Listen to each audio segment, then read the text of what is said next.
Yeah, welcome to my tutorial on how to make these guys behind me. Some Byzantine dalmatica from a vintage Indian sari.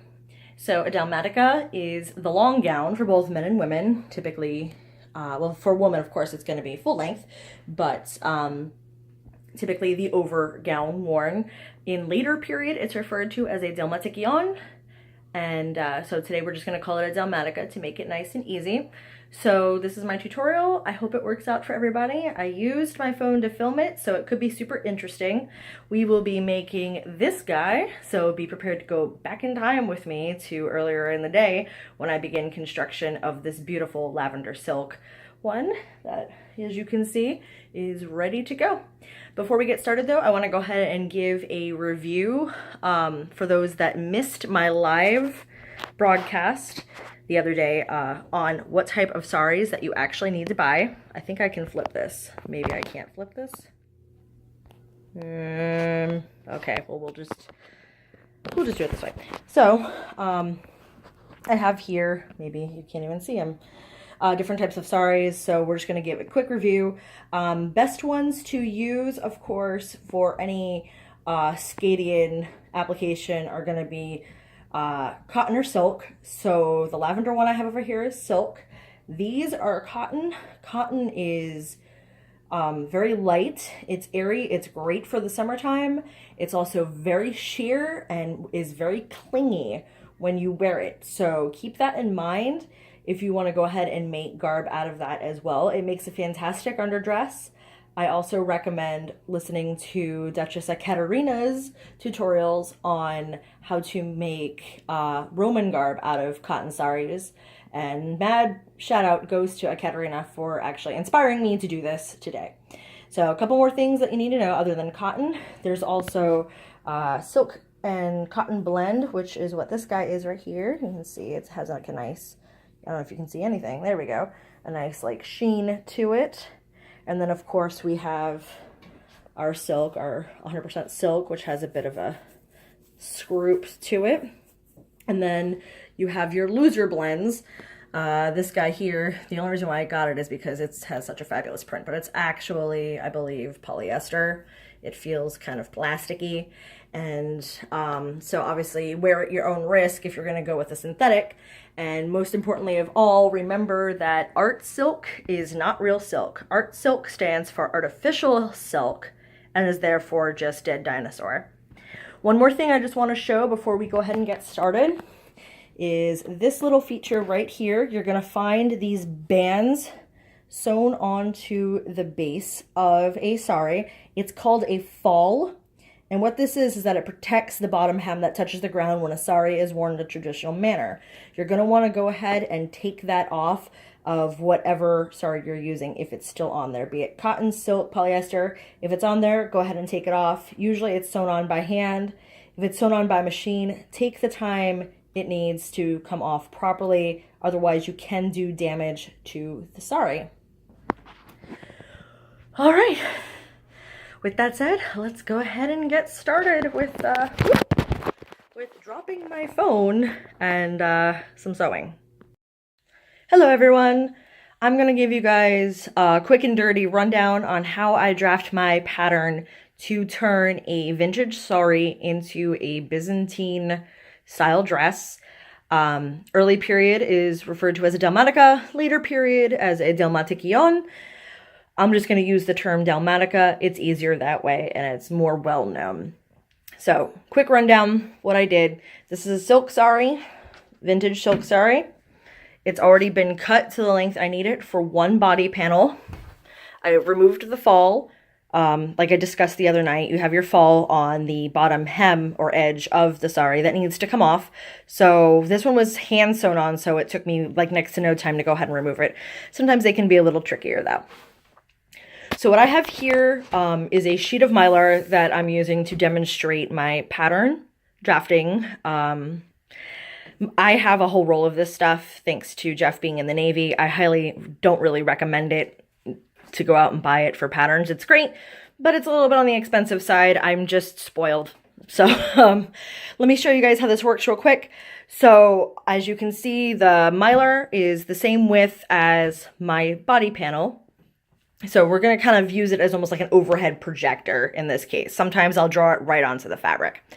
So here in my uppermost corner, you have the fold. Whoops, there's my iron. You have the fold of the fabric here. So this is going to be my neckline. And of course, this will all be pinned down and everything once it's cut. So I have my back where I want my back to be, my front where I want my front to be. Here, I'm going to show you guys my body width, which in this case, this measurement, since you have your fold right here, is going to be 1/4 or 1/4 of your bust measurement. My bust is 42 inches. So divided by 4 and plus 1.5 inches for ease. Ooh, excuse me, and seam allowance is going to be 12 inches for me. So I went ahead and I measured that straight down to about 12 inches here, but I also measured as far down as 16, depending on how long or wide I wanted my sleeves to be. In this case, I've decided to go with a 12-inch sleeve from top to bottom, so it's going to give me a 24-inch sleeve opening before seam allowance. So it'll be a nice big sleeve, comfortable sleeve. Of course, you can go bigger, you can go a little smaller. I really wouldn't recommend anything smaller than 10 inches though. And of course, if you wanted to take this and create a later period bell sleeve, such as that, you could go ahead and do that. But this sari is a little bit on the narrow side. It is just 42 inches.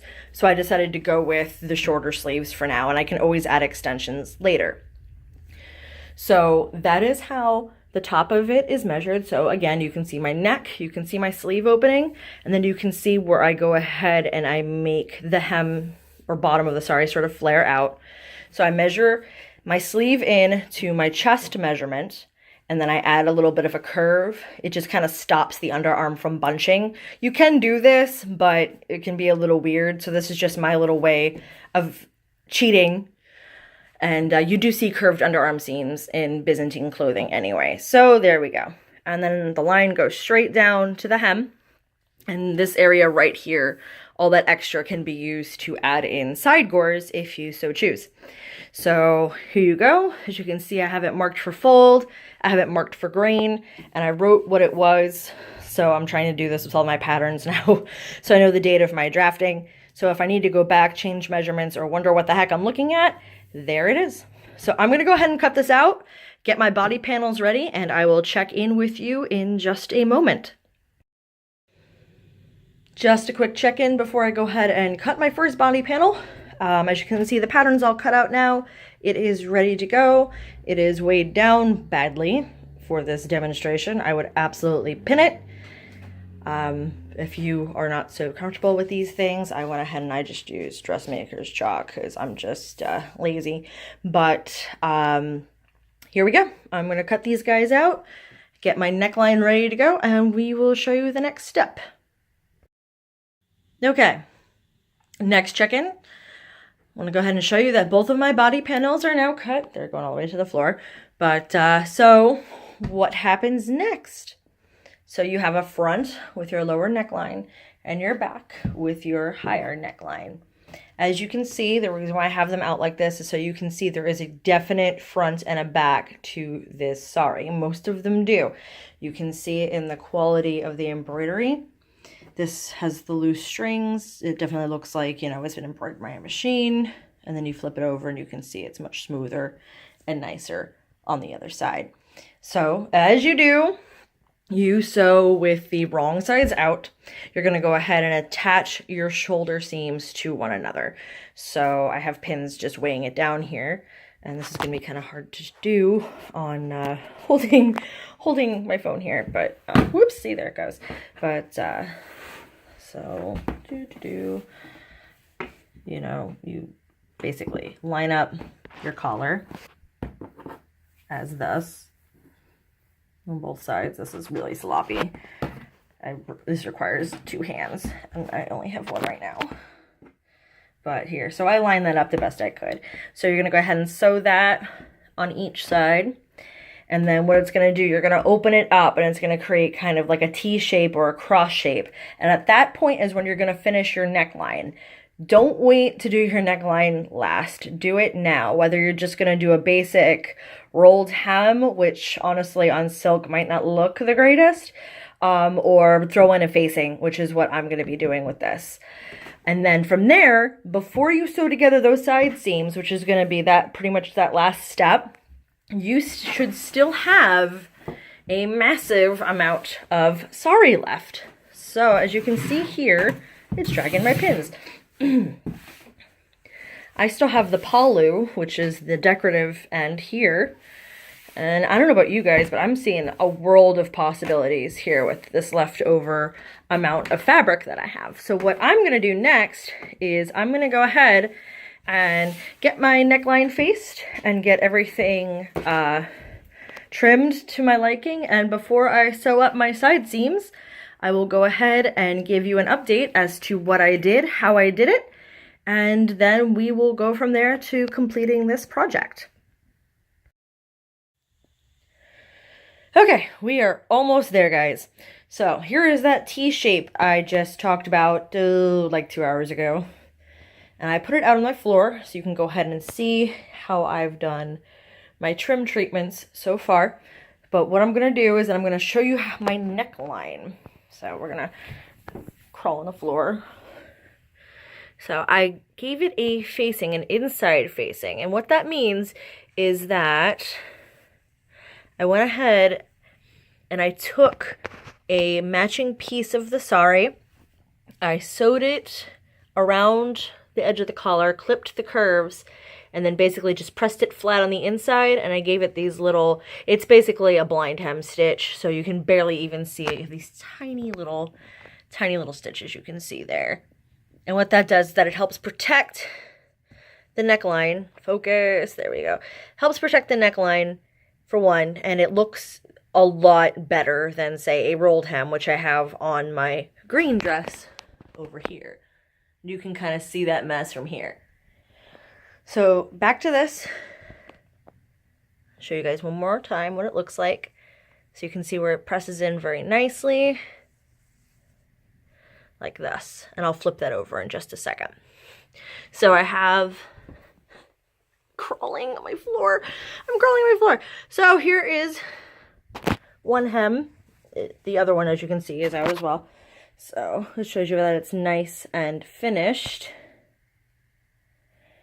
What I did was took that palu from the end, basically just created a facing out of it, flipped it over, gave some trim on the bottom, and covered the raw edge with this lovely orange trim that I have just laying around because I hoard trim like a dragon. What I do want to discuss, though, is that if you have OCD or any kind of sewing perfectionist issues, this part is probably going to drive you crazy. And I will explain why. So, you did cut it at an angle, so you are going to have all this extra that you can clip off, which is fine and all that. But because this is a worn garment, you're going to have issues with things not matching up as well as you hope they would. You can actually see that this sleeve actually isn't so bad, but I think the other one, yeah, the other one doesn't match as good. Even though I cut and paid attention to everything the best I could, things are still a little off. Because we're working with a garment that has been worn, with a sari that has been worn and laundered, fibers have been stretched, there's some imperfections. So little things like that are possibly going to drive you crazy when you go ahead and go in to finish this. But, so what I'm going to do next, obviously, is clip this off like I have over on the other side, and then basically sew the side seams together, and I should be done. But let me go ahead and completely flip over this collar the best I can using one hand. There we go. There it is. Ooh, this is amazing. I'm doing yoga with my garb. Downward facing dog. Blind hem stitch. There we go. It's not perfectly flat, but you kind of can see how I did the thing. So all I did was just create a collar that fits the shape of my collar. I think it's about 2 inches or so. I just gave the edges a quick zigzag to sort of finish it. I don't have a serger. And then as you can see, I just did that blind hem stitch, kind of a sloppy one, but I did a blind hem stitch to go ahead and basically tack the collar down so it's not flipping up and getting all weird. You can also just do little stitches here and here on the corner, but this is what I wanted to go ahead and do. I think it holds it down just that little bit better. So, okay. Oh, God. Now I have a pile of fabric on the floor, and let's go ahead and sew those side seams and see how we did. Awesome. Looks like we did it. So here is how you go ahead and make a Byzantine style dress from a sari. This is what the lavender one looks like completely put together. Let's take a little bit of a closer look. So as I mentioned earlier when I was on the floor, you can just see these tiny little tack stitches from where I did that blind hem stitch underneath for the facing. So you can barely even tell it's there. It looks nice and clean and way better than the rolled hem that I did here on my green one. The sleeves are nice and wide and self-faced, and you don't even have, self-trimmed, and you don't even have to hem them. I gotta clean up some stuff a little bit, but as you can see, I just used the sari border, nice and easy. Got those nice curved underarms, and then it comes down here and widens up at the hem, and that came out nice and clean too. Sometimes it's a little bit of a battle, but I think overall, I am pretty pleased with this piece. It is a little narrow for my taste, so I might go ahead and add in some side gores, which I still have material to, and then just try to make the trim on the bottom match. But there you have it. There is how you make Byzantine style gowns from a secondhand Indian sari. So I hope you guys have enjoyed this, and we'll go ahead and give this a shot for either East Kingdom coronation or another event of your choosing. I'm going to go ahead and probably knock out another couple of these so I will be comfortable and cool here in Trimaris versus wearing some of my heavier silks and other weapons grade garb that just doesn't do me any justice here. The green one I made out in California, and I was very comfortable, and I wore it here also in Florida. So the silk one, of course, will be a little bit warmer being that it's silk, but I will probably wear it to my next event and see how it fares. So definitely check back and let me know how you guys did with this project. I'm looking forward to hearing all about your results and seeing some pictures. Have a great time playing around. Take it easy.